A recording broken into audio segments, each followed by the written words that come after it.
सतीनं सीता मातेचा अवतार धारण केला, परीक्षा पाहण्याकरता प्रभू रामचंद्रांची, आणि पुढे उभे येऊन राहिल्या.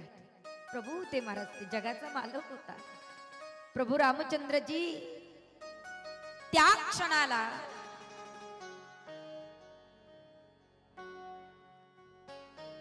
सतीकडे पाहिलं आणि प्रभूंच्या मुखातनं शब्द आले, मातोश्री आल्यात का तुम्ही? मातोश्री शब्द ऐकला, सतीला आश्चर्य वाटलं. देवा ओळखलं? हो आई साहेब ओळखलं. आई आहात तुम्ही आमच्या. भगवान शिव कुठे आहेत?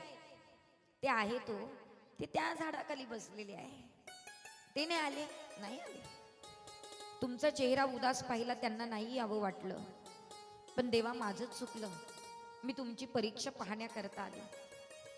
पण भगवंता आज कळालं मला की तुम्ही साक्षात विष्णूचा अवतार, हे शेषाचा अवतार. ऐका ना, माझा आशीर्वाद आहे, लवकर तुमची सीता तुम्हाला मिळणार. आणि मग प्रभूंना आनंद वाटला. जगत जननीनं मला आशीर्वाद दिला म्हटल्यावर माझी मात्र सीता मला 100% मिळणार. आनंद वाटला महाराज. सती माता तिथून निघाल्या बरोबर डोक्यामध्ये एकच गोष्ट घोळत होती. काय? तर मी आज माझ्या पतीवर विश्वास ठेवला नाही. आज माझ्या पतीवर मी विश्वास ठेवला नाही. देवादिदेव महादेवांवर मी विश्वास ठेवला नाही. देव मला सांगत होते की हे विष्णूचा अवतार आहे, तरी मी विश्वास ठेवला नाही. त्यांची परीक्षा मी पाहिली. दुःख वाटलं अंतःकरणाला महाराज. आणि वाटल्याच्या बरोबर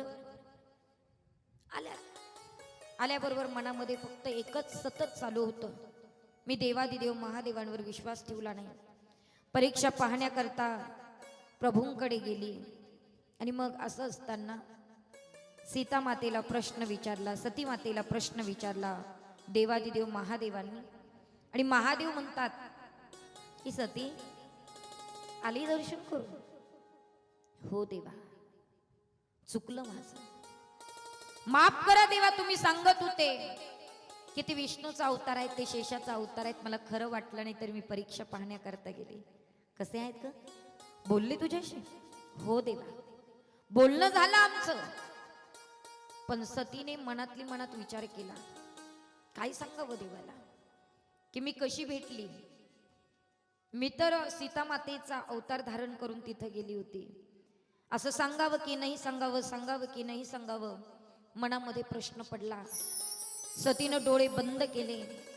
सतीचा चेहरा उदास झालेला दिसला देवादिदेव महादेवांना.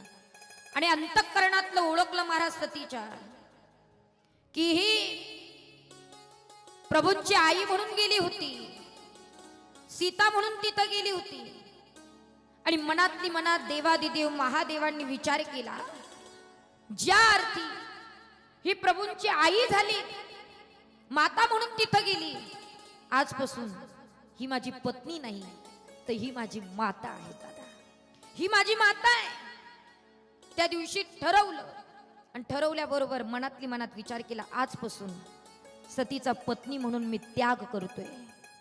आणि त्याग करतोय म्हटल्यानंतर मात्र आकाशवाणी झाली दादा. आणि आकाशवाणी झाल्याच्या नंतर कळालं सतीला, आज आपला त्याग केलाय महाराज. स्पुंदून स्पुंदून मात्र त्या ठिकाणी सती रडायला लागली. पण त्या दिवशीपासून सतीचं आणि देवादिदेव महादेवाचं आसन वेगळं झालं दादा. ज्या आसनावर एकत्र बसायचे ना, ते आसन त्या दिवशीपासून वेगळं झालं. दोघंही तिथं बसायला लागले. बसत असताना दिवसामागे दिवस बरेच गेलेत, काळ संपलात महाराज. आणि काळ गेल्याच्या नंतर झालं काय, हे सगळं घडत असताना सतीला आपल्या चुकीची शिक्षा तर मिळत होती. पण झालं काय, एक दिवस महाराज दक्ष राजाने यज्ञ ठेवलेला होता. आणि यज्ञ ठेवलेला असताना सर्व देवादी देवांना निमंत्रण केलं होतं. आणि निमंत्रण सगळ्या देवांना दिलं, पण महादेवाला निमंत्रण नव्हतं दादा. मग अशा वेळेस सगळे विमानं घेऊन यज्ञाकडे जात होते, सगळे जात होते. नारद महर्षी आले, विचारलं तुम्हाला नाही यायचं? सती म्हटली कुठे? ओ प्रजापती दक्ष राजाच्याकडे यज्ञ आहे तुमच्या माहेरी, यायचं नाही तुम्हाला? सतीनं सांगितलं यायचं नाही, यायचं. बघा बरं, यज्ञ वडिलांच्याकडे आहेत माहित नव्हतं, तरी सती हो म्हणते. याचं कारण काय? कारण माहेरच्या काही गोष्टी लपवायच्या असतात. महिला मंडळ सगळं उघडं नसतं करायचं. पण काही बायांना लई सवय, नवऱ्याकडे सगळं सांगतात माहेरचं, काय घडलं काय नाही घडलं. नवरा एक सापाची जाते दादा, कधी उलटा होईल सांगता येत नाही. किती जीव लावा, कधी उलट होतं बाबा सांगता येत नाही. हा, अजिबात नाही. म्हणून महिला मंडळ, माहेरी जर काही किचकट भांडणं असतील ना, माहेरातली माहेरात, अजिबात नवऱ्याला सांगायचं नाही. कारण तो विचार असा असतो, आपण जेव्हा सांगतो तेव्हा अगदी लक्षपूर्वक ऐकत असतो, आणि जेव्हा नवरा बायको त्यांच्यातच भांडण होतं तेव्हा आपली अख्खी खानदान काढतो. म्हणून अजिबात सांगायचं नाही. कळतंय ना तुम्हाला मी काय बोलते? अजिबात नाही. हा, फार महत्वाचा भाग आहे दादा. तुम्हाला राग येऊ देऊ नका बरं का, ही सत्य परिस्थिती आहे. म्हणून ऐका ना, माहेरचा मोठेपणा असेल, माहेरचा लहानपणा असेल, तर तो आपल्याला झाकता आला पाहिजे. माहेरची परिस्थिती दुबळी असेल तर ती झाकता आली पाहिजे. ऐका, तसं आपण फार हुशार येतो, फार हुशार आहे. महिला मंडळ फार कमी नाही बरं का बाबा, अजिबात नाही. वर्षभर बिचारेचेच पैसे गोळा करून ठेवतात, वर्षभर. तुमच्याच खिशातनं बरोबर काढतात. 100 काढ, 50 काढ, 200 काढ, कळू लागत देत नाही, कळून सुद्धा देत नाही दादा, अजिबात कळत नाही. केक एक एक. आता काय झालं मध्ये, ते सांगितलं ना मोदीजींनी, काय नोटाबंदी, त्या दिवशी बऱ्याच जणींच्या नोटा बाहेर निघाल्या दादा, लपवलेल्या. म्हणून खरं सांगते तुम्हाला, लपवू नका. पण तुम्ही बघा बरोबर त्या साखरीच्या डब्यात, पावडरच्या डब्यात, कशाच्या डब्यात, अख्खे डबेच भरलेले असतात. याच्यात 10, त्याच्यात 20, त्याच्यात 100, असा फार मोठा गंज पैसे लपवलेले असतात. ह्या महिला इतक्या हुशार आहे दादा, इतक्या हुशार आहे. बरोबर सगळ्या डब्यांमध्ये पैसे आणि ठेवल्या बरोबर. तेवढ्यात मात्र त्या ठिकाणी वर्ष झालं, दिवाळी आली की ह्या निघतात.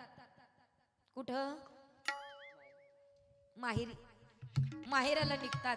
आणि निघाल्याबरोबर नवऱ्याला सांगतात येते आता माहेरून. ऐका ना, माहेरी गेल्याच्या नंतर बाप काही घेतो न घेतो, पण जेवढा जुडगा साचवलेला असतो ना तेवढेच फार खरेदी करते. साडी घे, अमुक घे, तमुक घे, सगळं खरेदी करते. आणि मग सासरी येते आणि मग सासरी म्हणते, बघा हे बापानं घेतलं बरं का, माझ्या बापानं. मी कोणाचं आहे? कुणाचं आहे? इकडचंच आहे, पण दाखवतात तिकडचं. बापाचा मोठेपणा करायची महिलांना सवय दादा, आणि केला पण पाहिजे. का करू नये? का करू नये? केला पाहिजे. आपल्या वडिलांची परिस्थिती नाजूक जरी असली तरी कधीच नवऱ्याकडे दाखवायचं नाही की माझा बाप गरीब आहे, अजिबात नाही. हे बघा, अरे श्रीमंती येते आणि श्रीमंती जाते, याच्यात महत्व नाही. माझा बाप जरी पैशाने गरीब असला तरी तो मनाने मोठा आहे हे सांगता आलं पाहिजे. बापाचा मोठेपणा वर्णन करता आला पाहिजे. आणि मग सती नारद महर्षींना सांगते, आम्हालाही निमंत्रण, वडिलांनी कालच दिले निमंत्रण, प्रजापती दक्षांनी निमंत्रण नव्हतं बरं का. बापाचा मोठेपणा कसं सांगावं, आणि आमचा अपमान राहील, बापाचा अपमान राहील, म्हणून आम्हाला सुद्धा निमंत्रण आहे असं सतीनं सांगितलं. आणि मग त्या ठिकाणी सगळे विमानं घेऊन देव सगळे गेल्या यज्ञाला. यज्ञाला गेल्याबरोबर मग सती देवादिदेव महादेवांकडे गेल्या. सतीने देवाला सांगितलं, देवा माझ्या वडिलांच्या घरी यज्ञ आहे आणि आपल्याला जावं लागणार आहे. देव म्हटले, कुठला यज्ञ, कसला यज्ञ, कोणी ठेवलाय? ओ माझ्या माहेरी यज्ञ आहे, राजे दक्ष माझे पिताश्री त्यांच्या घरी यज्ञ आहे. सगळे देव गेले, आपल्यालाही जावं लागणार. महादेवाने सतीकडे पाहिलं आणि सतीला सांगितले, बघ आपल्याला अजून निमंत्रण आलेलं नाही. कारण काही ठिकाणी निमंत्रणाची वाट पाहायची नसते आणि काही ठिकाणी निमंत्रणाशिवाय जायचं नसतं. निमंत्रणाशिवाय कुठं जाऊ नये आणि निमंत्रणाची वाट कुठे पाहू नये सांगते ऐका. एखाद्याच्या लग्नाला निमंत्रणाशिवाय जाऊ नका, एखाद्याच्या साखरपुड्याला निमंत्रणाशिवाय जाऊ नका, एखाद्याच्या गोंधळाला निमंत्रणाशिवाय जाऊ नका, एखाद्याच्या वास्तुशांतीला निमंत्रणाशिवाय जाऊ नका. पण जिथे कीर्तन चालू आहे तिथं निमंत्रणाची वाट पाहू नका.